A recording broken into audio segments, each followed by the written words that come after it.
సంక్షోభాన్ని ఎలా మేనేజ్ చేయాలో నేర్చుకోండి అంటూనే చంద్రబాబు నాయుడు గారు ఈ రోజున ప్రధానమంత్రి మోడీ గారికి ఒక లేఖ రాశారట. ఆ లేఖ చూడగానే నాకు అనిపించింది, ఆయన పిఆర్ టీం ఇంత వీకా లేకపోతే కావాలనే ఇలా చేస్తున్నారా అని. అది ఏంటయ్యా అంటే, పెట్రోల్లో ఇథనాల్ కలపాలని చెప్పేసి సూచిస్తూ లేఖ రాశారంట. దానివల్లట పొదుపు అవుతుందట. మరి ఇది తెలిసి చెప్పారా తెలియక చెప్పారా అంటే తెలిసే చెప్పారని గతం తాలూకు అనుభవాలను చూసినప్పుడు అనిపిస్తుంది. మాట ఎందుకు అంటున్నాను అంటే, ఏప్రిల్ 1 నుంచే అంటే పోయిన నెల నుంచే 20% ఇథనాల్ కలిపిన పెట్రోల్ అమ్మకాలు ప్రారంభమైనాయి.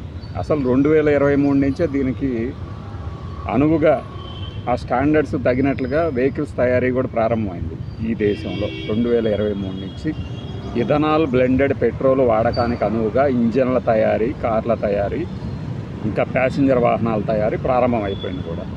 మరి ఏప్రిల్ 1 నుంచి మీరు పాత న్యూస్ పేపర్లు అంటే ఏప్రిల్ 1, 2006 కానీ అదే 2026 కానీ ఏప్రిల్కి ముందున్న అంటే రేపటి నుంచి అమలు ఇట్లాంటివి ఉంటాయి కదా, అలాంటి మార్చి 31, 2026 పేపర్లు చూసినా మీకు అర్థమవుతుంది.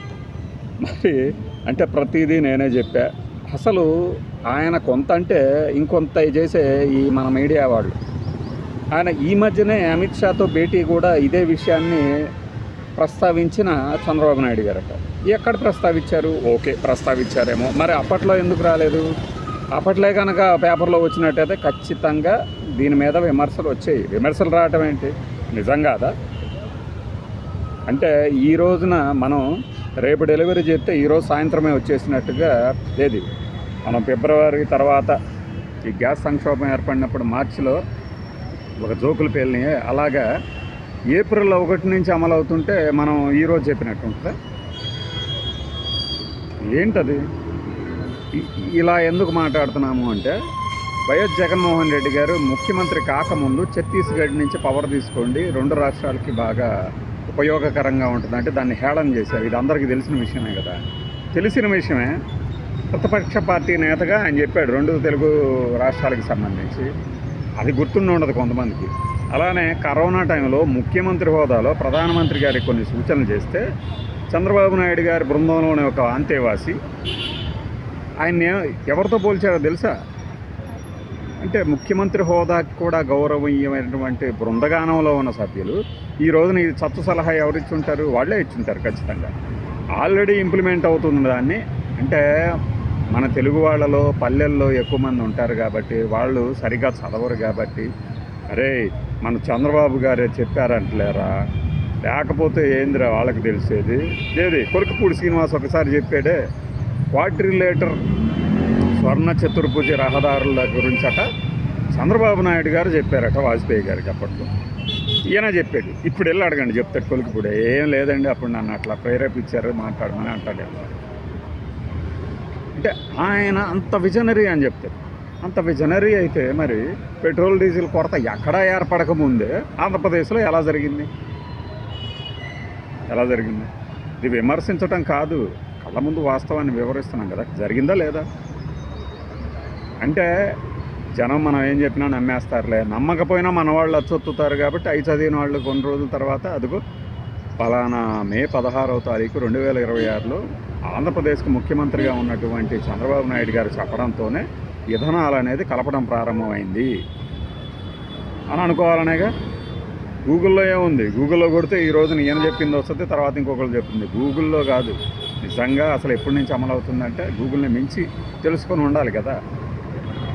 ఎంత చక్కగా చూడండి, కావాలంటే మీరు పాత పేపర్లు చూడండి. మురళి గారని, ఆయన ఇంటి పేరు సరిగ్గా గుర్తులేదు, ఒక పాత తరం జర్నలిస్ట్ ఉన్నారు. ఆయన ఎప్పటికీ యాక్టివ్గానే ఉంటారు, సోషల్ మీడియాలో స్టోరీలు పెడతారు. అవే ముచ్చట అనే ఒక బ్లాగ్ ఆయన ఎత్తి పెట్టుకుంటూ ఉంటాడు తన బ్లాగులో.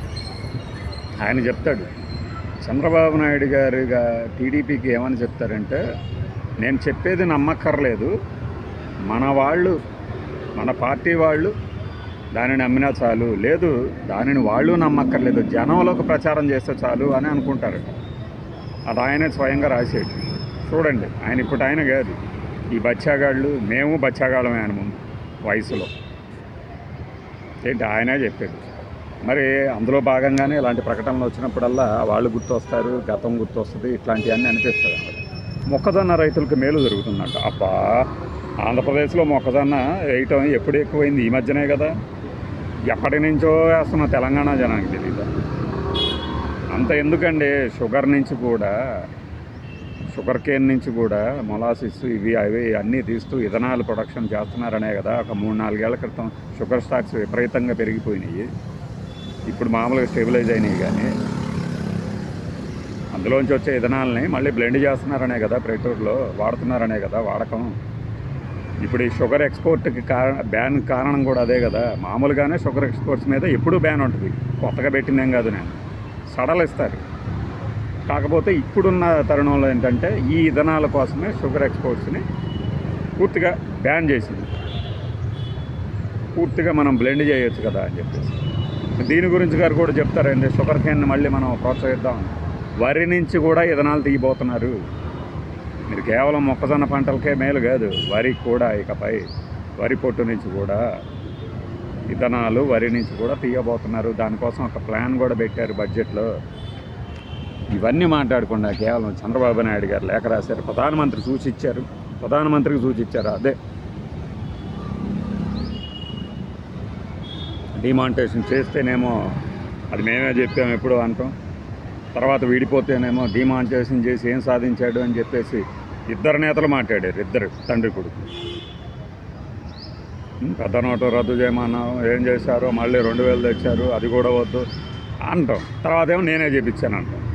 సమయానుకూలంగా ప్రకటనలు వేయటం రాజకీయ నాయకులకు అలవాటేమో, కానీ చూసే వాళ్ళకి ఎబ్బెట్టుగా ఉంటుంది. ఎబ్బెట్టుగా ఉన్నా పర్లా, మేము గెలుస్తున్నాం కాబట్టి అనుకుంటే ఒక రెస్పెక్ట్ అనేది మనం సంపాదించుకుంటాం. ఆ రెస్పెక్ట్ ఎప్పుడూ నిలబడి ఉండాలంటే కొన్ని పనులు దూరంగా ఉండాలి. ఇలాంటివి కాదు. మరి ఎవరా పిఆర్ టీము? సర్దుకోవాలిగా. మహానాడు రద్దు చేస్తారా? రద్దు అవుతుంది ఖచ్చితంగా. చూడండి, కావాలంటే పొదుపు చర్యల్లో భాగంగా అని మనము చెప్పామా లేదా? ఇలాంటి వాటితో మాకు రెస్పెక్ట్ వస్తుంది, ఒక క్రెడిబిలిటీ వస్తుంది. దాన్ని ఎవరికో అమ్మటానికి రెడీగా లేమన్నమాట. చెప్పినట్టు జరిగిందా లేదా? అలానే ఉంటుంది. అంచనా అంటే ఒక పరిణామం ఉత్పన్నమైంది అంటే దాని తర్వాత ఇంకెలాంటి క్యాస్కేడింగ్ ఎఫెక్ట్స్ ఉంటాయో అంచనా వేయగలిగిన సత్తా కొంతమందికే ఉంటుంది. జరిగిన తర్వాత గానా బజానా దాని వెనక ఏం జరిగింది, ఇదేం జరిగింది, పరిణామాలు ఏంటి, ఉత్పన్నాలు ఏంటి, ఉప పదార్థాలు ఏంటి, ప్రయోగ ఫలితాలు ఏంటి, ఇవన్నీ చెప్పడం కాదు. ఈరోజు ఇది జరిగిందంటే నెక్స్ట్ ఏం జరగబోతుందో ఊహించాలి. ఊహిస్తేనే మాట్లాడే వాళ్ళకి కాస్త మర్యాద, విశ్వసనీయత ఏర్పడుతుంది. లేకపోతే బాబు గారు ప్రధాని, ఉప ప్రధాని అన్నట్టే ఉంటుంది.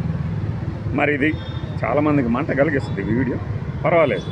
లేకపోతే ఇథనాలు పెట్రోల్లో కలపాలని ప్రధానమంత్రి గారు సూచిస్తారు. ఓకే, చూద్దాం. ఇంకా చాలా ఉన్నాయి.